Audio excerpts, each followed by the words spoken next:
Tinukoy na ni Director General General Torre, PNP Chief, na Duterte supporters vlogger ang nagkapakalat daw ng mga fake news na ito ay dati nang ginagawa at ito raw ay nagpapatuloy pa para siraan ang ating bansa. Grabe naman, ano ha? So, tulad sa mga crime na pinapalabas, hindi naman totoo. Ito po ang pahayag mismo ni General Torre. Walang makuha itong mga DDS vloggers. DDS vlogger yung nagkuha niyan, ang nag-post niyan. Which is totoo naman. It is an outrage. Di ba? Eh kaso nga lang, ang incident yung pinapakita niya, eh wala sa Pilipinas. Ayan, no? So it's crazy. Walang magawa. Ganito inilarawan ng Philippine National Police ang mga kumakalat na video sa social media na tila nagpapahayag ng kawalan ng kaayusan sa bansa. Gaya na 3 individual na nagharang na mahabang upuan sa kalsada na tila pinalalapas na nangyari sa Pilipinas. Ayon kay PNP Chief Police General Nicolas Torre III, base sa kanilang investigasyon, sa Indonesia nangyari ang nasa video. Sa abroad. This is a violation of community standards.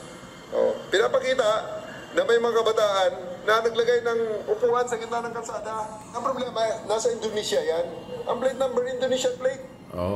Bukod sa nasabing video, may isa pang nagpapakita ng pagpasok ng isang individual sa loob ng bahay at pinagtataga ang nasa loob. Yung nangyari sa Vietnam.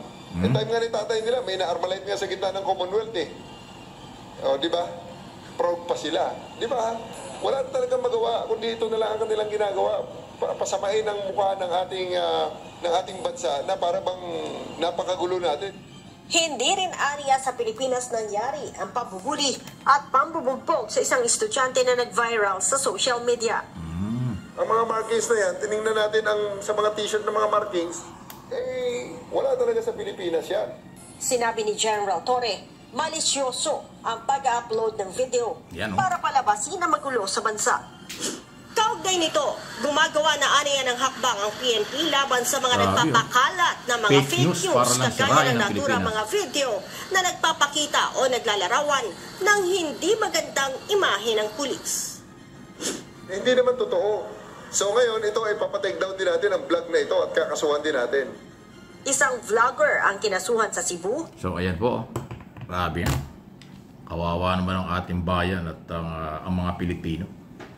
Isipin mo, lahat palang bidyong inilalabas nila ay hindi naman sa Pilipinas nangyari. Sa Indonesia daw yung isa at saka sa Vietnam. Ano yun? Gumagawa sila ng ganyang klaseng content, ganyang klaseng topic. Anong klase naman mga vlogger kayo? Anong klase naman kayo mga Pilipino?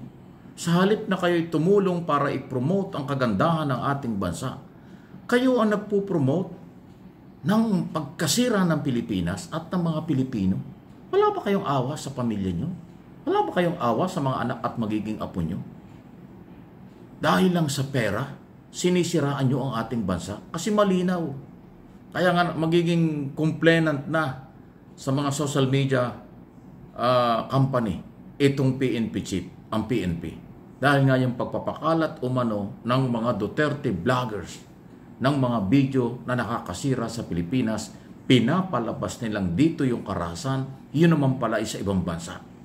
For content only at saka paninira. Dapat sampulan talaga itong mga ito. Grabe na ito. Wala na silang magawang content, wala na silang magawang topic, kumukuha na lang ng mga video sa abroad, tapos papalabasin nila ay Pilipino. Sa Pilipinas nangyayari. Ganyang silang kasama.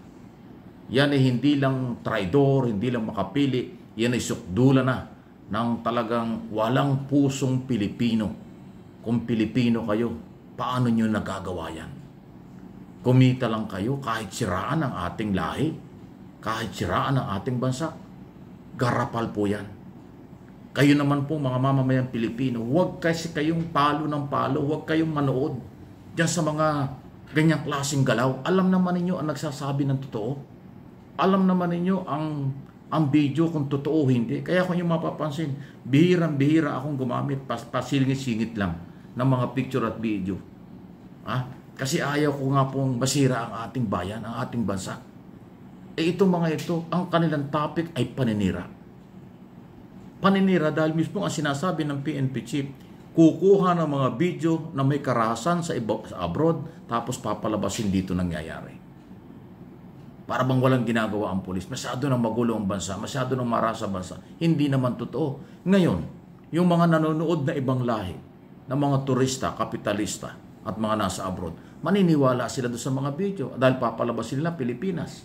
Pilipino ang gumagawa, hindi naman pala. Ibang lahi. Wow! Yan ang sukdulan po ang kasamaan, sukdulan ang kawalang hiyaan ng gumagawa ng ganito. Kaya sana naman po yung mga nasa social media, magbago na kayo. Dahil lang sa inyong paniniwalang pampolitika at pansariling kapakanan, inyong sinisira ang ating bayan, ang ating bansa. Ang obligasyon ng bawat Pilipino at ng bawat tao sa kung saan man ka nakatira o anuman lahi at anuman ang iyong pagkatao, dapat tutulong ka sa gobyerno. Pero itong ilang mga Pilipino tulad ng DDS vlogger, sabi ni General Torre, sila yung sumisira dahil nga pumipick up ng mga fake video. Kung totoo man yung mga video yan sa abroad nangyayari, hindi sa Pilipinas. Pero pinapalabas nila dito. Ang sama-sama nila. Grabe yan. Okay? So, ayan na po. Matindi. So, ongoing po. Nagsimula na ang investigasyon naman sa flood control program. Marami na pong dinadawit ng mga politiko, kontraktor at taga-gobyerno mismo. So, malinaw po. Sa unang araw pa lang ng hearing ng Blue Ribbon Committee, ang sabwatan sa pang-aabuso sa pera at kapangyarihan ng gobyerno, sagad-sagad na. Talagang hindi na ho yan kapanipaniwala at hindi na katanggap-tanggap. Kaya ulitin-ulit ang aking panawagan, Mr. President, kasuhan mo at ipakulong mo ang kahit sino na politiko, kontraktor at taga-DPWH o taga-pamahalaan sa executive department na sangkot dito. Manindigan mo, Mr. President, sinabi mo kahit kaalyado pag sumabit, pasensyahan. Sampulan nyo sa lalo madaling panahon. Nakakalulang bilyon taon-taon. Baka nga trilyon na sa mga nakaraang taon at kasalukuyang panahon. Ang nawawala at ibinubulsa lang. Nakakapanlumo, nakakalungkot. Wala silang awa sa mahihirap, wala silang awa sa mga binabaha, wala silang awa sa mga namamatay sa baha. Basta lang silang kumita, magnakaw, magpayaman, magpasarap sa buhay, bumili ng mga mansyon, bumili ng mga aeroplano, mag-aral at magbakasyon sa abroad. Ang mga kontraktor at mga politiko at taga-gobyerno na kasapakat sa graft and corruption. Matindi po ito.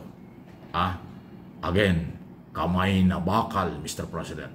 Gamitan mo na ng kapangyarihang naaayon sa batas ang pagdisiplina, pagpapatigil ng korupsyon, pagpapakulong at panagutin silang lahat.